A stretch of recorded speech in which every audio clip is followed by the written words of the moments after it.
life, and no to those that will not serve it. Financial freedom is about confidently having the financial foundation to live your best life. For most of us, this involves learning a new language and topics that school or our upbringing may not have exposed us to. It involves incorporating newfound knowledge into our everyday lives and sharing that knowledge while encouraging conversations about money with our loved ones. Financial freedom takes time, patience, and, as this book will demonstrate, it requires a plan. When I sat down to write this book, I asked myself, what do you wish you knew about money when you started your financial freedom journey? What topics do you wish you had learned in school? What information has transformed your finances? What has helped you go from having 6 figures of debt to a 6-figure net worth? In the first few chapters of this book, I share my personal money story. I discuss the money lessons I learned as a first-generation daughter of immigrants that have shaped my relationship with money, the financial hurdles I overcame in pursuit of the American dream, and the why and how of conquering $215,000 of debt. The core of this book is dedicated to the financial pillars that have been instrumental to my personal finances.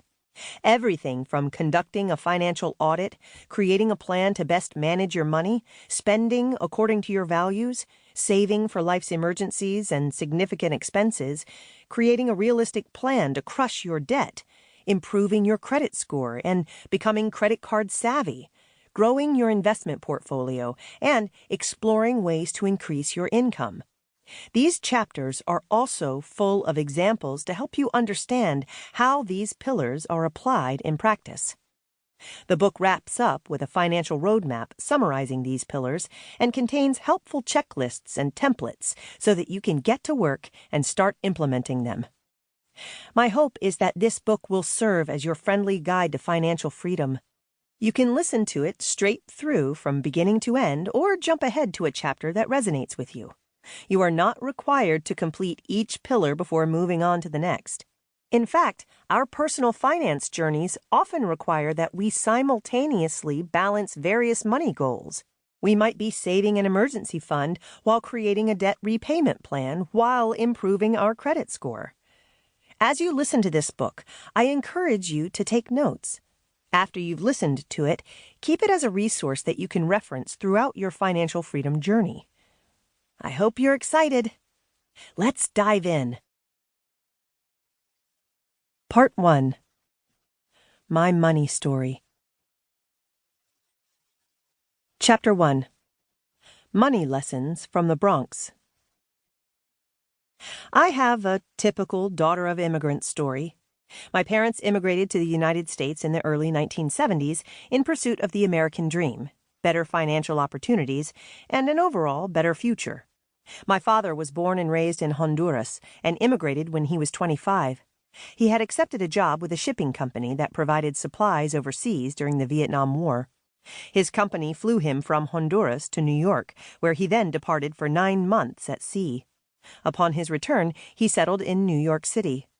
Despite not speaking any English and lacking the financial resources to survive in a city like New York, my dad knew he had hit the jackpot when he was presented with the opportunity to apply for a work visa and extend his stay in the United States. My mother was born and raised in Ecuador and immigrated when she was 18. My grandfather, who was separated from my grandmother and had legal status in the United States, had offered to sponsor my mother's visa application. My mom accepted on the condition that she would remain in the United States for only 2 years.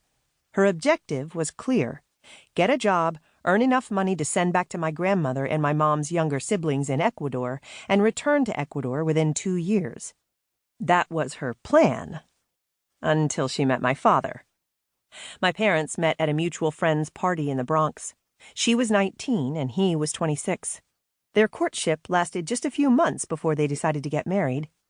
My parents, with little more than a mattress and clothes to fill 2 suitcases, moved into a 1-bedroom apartment in the East Bronx. It is the place they still call home today. 2 years into their marriage, my oldest sister, Rosemary, was born. 6 years later, my middle sister, Susan, was born. 7 years after Susan was born, I made my...